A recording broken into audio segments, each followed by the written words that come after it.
정확히 어떤 일을 하신 거예요? 그 용도자의 통화를 보장하는데 이 사람이 어디 찾으라라고 하면 우리는 여기서 이렇게 자동으로 하지 않습니까? 그렇지. 근데 거기는 아직 유선으로 이렇게 연결됩니다. 그래가지고 이 사람이 전화 두면 그 전화 통화를 이렇게 수신이다 꼽고 이렇게 찾아가지고 이렇게 연결해주는 작업입니다. 유나 씨가 굉장히 좀 독특하고 희귀한 이유는 1호.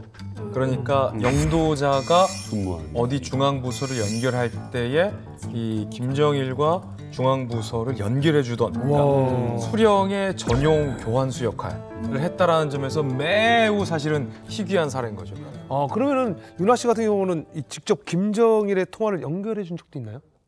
연결하진 않았는데 이렇게 제가 군무를 교대하지 않습니까? 시간제로 이렇게 교대하는데 원래 서던 사람이 이거는 최고사령관 김정일 동지께서 무력부장 동지랑 통화 중입니다라고 하는 거예요. 그러면 저희는 오면 모자를 벗고 군부복을 갈아입거든요. 그러면 그 모자도 다시 쓰고 목단추도 다시 잠그고 의자 뒤에 한 발짝 물러서가지고 이렇게 서가지고 대기하고 있어야 돼요. 서 있어야 돼. 안에 서 있어야 합니다. 정중히 서 있어야 대기 상태네요. 딱 가까이 다른 데로 가서 연결. 네. 도청이나 무슨 짓 하지도 못하고. 네, 도청도 못하고 일단은 신속 종합하게 다른 사람을 부르시면 이렇게 정확하게 연결해야 하니까 이렇게 딱 서가지고 접속도 하나를 짚고 있어야 합니다. 예비 접속들을. 그러면 다른 지금 뭐 시끄럽게 얘기해가지고 어디로 연결합니까? 뭐 이러다가 파란불이 켜졌어. 네, 1호야. 네. 그럼 다른 사람 일단 정지해야 돼. 네, 일단 정지입니다. 일단 경야는 괜찮아요. 경야는 괜찮아요. 괜찮습니다. 이거는 왜냐면 습관이 되죠. 이거는 항상 왜냐면 이 시청자를 이해해 주세요. 이거는 어마어마하게 몸에다 배어 있는 그렇죠. 어렸을 때부터. 네, 이거 제 교환대가 장군님 전화가 떨어졌다면 저는 그 전화만 보장하고 그 전화 외에 다른 사람이 또 줄지 않습니까? 네. 그러면 옆에 사람이 다 보장하게 됩니다. 그걸 받은 사람은 진짜 발발 떨리겠네요. 진짜 그런 거. 네, 동의하는- 이 사지가 다 떨리고 이게 땀이 막 진짜 떨어져. 하늘에서 연락 온 거잖아. 그러지 말아요. 신이 연락 온 거잖아. 네, 맞습니다. 그러니까 이게 1호 교환수가 얼마나 중요하냐면 우리도 사실 1980년대까지 제가 군복무할 때도 군대에서도 다 이런 수동식 전화 교환기를 썼거든요. 지금 북한이 쓰는 게 그거예요. 그러니까 전화 내용이 왜 이게 1호 교환수가 중요하냐면 전화 내용을 다 들을 수가 있어요. 기계식은. 꽂는 건데 자기가 이 헤드폰으로 다 그 통화 내용을 물론 못 듣게 돼 있지만 대부분의 교환수들이 들어야 돼요. 들어야 이게 어떤 상황인지를 알고 전화 연결이 되는 거고 그다음에 심지어 이게 그냥 꽂는 거기 때문에 예를 들어 지금 무력부장하고 뭐 누가 지금 서기실장하고 통화 중인데 예를 들어서 김정일이 전화를 딱 해서 무력부장 바꿔라 이러면 그냥 뽑고 그냥 끼는 거거든요. 뭐 양해를 구하고 이러는 것도 아니고 예전에 군에 있을 때도 그 대박이다. 수동식 이 기계 전화는 그냥 제일 높은 사람이 왕입니다. 그냥 물어보는 게 아니에요. 그거는 그냥 야 바꿔 이러면 그냥 통화하던 거 뽑고 꽂는데 그게 수백 개의 잭이 있잖아요. 다 암기를 해야 됩니다. 와. 몇 번 그 위치를 아마 다 그거를 머릿속에 넣어가지고 네. 거의 기계적으로 누구 하면은 그냥 꽂는 게 정확하게 꽂히게 아마 숙달이 돼 있으셨을 거예요. 옷과는 또 외모도 중요하지만 출신 성부도 좀 중요하다고 좀 들었는데 유나 씨 같은 경우는 출신 성분이 좀 좋으셨나 봐요. 제가 그래서 좀 뒷조사를 해봤습니다. 뭐랍니까? 보시면 아시겠지만 뭐 미모, 지성 뭐다 좋아 보이시죠? 네. 여기 한 가지 퍼즐이 더 필요합니다. 출신 성분. 그렇죠. 출신 성분. 유나 씨는 어렸을 적에 평양의 대연동에서 유년 시절을 보냈다고 합니다. 평양 사람. 네.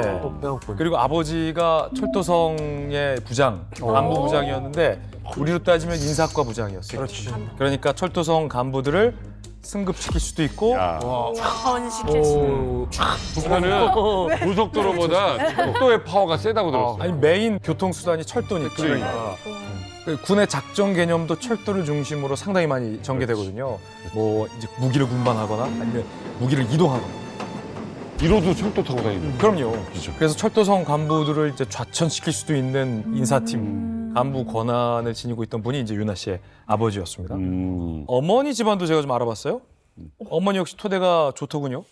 큰 삼촌이 보위부에 있었어요. 오. 그리고 작은 삼촌이 어디 있는지를 봤는데 작은 삼촌이 원산 특각에서 일했을 정도로 특각에서 근무한다는 것도 사실은 이런 집안의 절참. 백그라운드와 충성심과 이제 본인의 어떤 매력도를 다 측정해서 엄선해서 한 발이 되거든요. 그럼 원산 특각은 진짜 가는 데잖아. 네, 계속 가는. 그러니까 가족들이 그런 특각에서 일하고 있다는 것 자체만으로도 충분히 신원 보장이 되는 거네요. 철도성이 뭐예요? 그러니까 철도를 관할하는 성인데 그 우리 말하면 코레일 같은 거 거기는 국가가 사회주의 국가니까 철도 성이 관리를 하는데 국장 이상은 비소속 비준 대상 같은 거는 중앙당 간부부에서 직접 해요. 근데 부국장이나 과장 같은 처장 같은 그 밑에 급은 철도성 처장 간부부장이 예. 그게 뭐 북한 말로 따왕이거든. 그러니까 이 사람을 과장에 있던 사람을 부국장으로 승진시킬 건지 예. 말지. 그러니까 그걸 협의는 해요. 중앙당 간부부하고 협의는 하는데 여기 아버지 손길에 따라서 그 사람이 과장으로 퇴직할 수도 있고 국장으로 승진해서 그만둘 수도 있고 그리고 또 뭘 잘못하면 강등시킬 수도 있고. 이상한 데로 어디 보내버리면 북한에서 북한이 그 경제 실태가 지방은 대체로 다 정전이 돼가지고 열차가 제 시간에 뛰질 못해요. 그렇죠. 이제 무산에서 청진까지 180리인데 거기를 가는 게 3, 4일 걸려야 돼요. 뭐 관광열차예요? 왜? 아니에요. 그래도 주민들이 탈 수 있는 그저 일반 열차인데도 이렇게 연착이 많이 되는데 경기 안 돌아가는 거야? 그런데도 철도가 얼마나 힘이 막강한가 보세요. 뒷짐지고 촥 열차에 올라와서 사람을 보는 게 아니라 짐을 봐요. 어느 짐이 더 제일 덩지가 크겠나. 뭔데? 와, 대박. 적 보고 벌써 이게 돈같이 나겠다는. 이게 누구 짐이야? 이런단 말이에요. 철도가. 사람 뒤따라가는. 그렇지. 그럼 그 단속한이라는 게 있어요. 그거 그러면 나가서 달라는 담배 하나 가져오랍니다. 그렇지. 예, 가서 담배 좀 가져와. 담배 다 떨어졌다. 담배 준비했죠? 이미 무산에서 출발할 때부터 담배를 하. 그래, 내가. 야야야, 통과됐다. 담배만 달란다. 그래. 그 사람들 다 고양이 담배를 한 막대 있어가지고. 그렇지. 그러니까 이게 철도는요, 우리 이만갑 하면서 가장 무서워하는 곳이고 가장 죄 없는 거 없이 쏠리고 그냥 그런 곳이라고 들었어요. 그래요.